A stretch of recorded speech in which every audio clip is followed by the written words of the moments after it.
हर के करे घटिया गोर हे आहे। हमारे गीत पिछला साल गई रवि रोशन छठ सॉन्ग करब कर हमारा जाए कि रे करेले छठी माई के बरतिया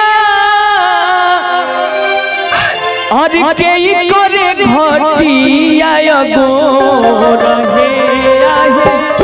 के रे देवेले सूरज बाबा के अरतिया कोई होले भावो से विभोर हे आहे। के रे देवेले सूरज बाबा के अरतिया कोई होले भावो से विभोर।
कार्तिक महीना में पूजे संसार हो सबके जाने महिमा अगमय पार हो।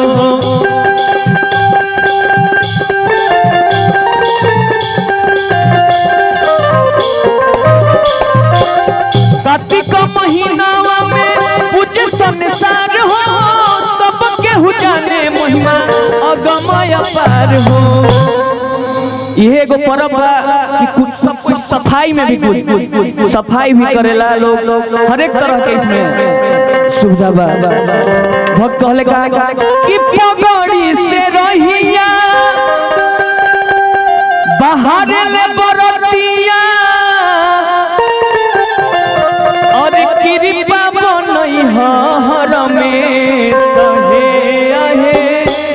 हे छठी मैया जे भी राउर व्रत करेला सबके कृपा बनाई घर परिवार सबके ऊपर नजर रखी कि पगड़ी से रहिया बाहर ले बरतिया और कृपा बनई हर में सहे आहे। के रे देवेले सूरज बाबा के अरतिया कोई होले भावो से विभोर हे आहे। के रे देवेले सूरज बाबा के अरतिया कोई होले भाई से विभोर। के रे करेले छठी माई के बरतिया के करे घटिया गो।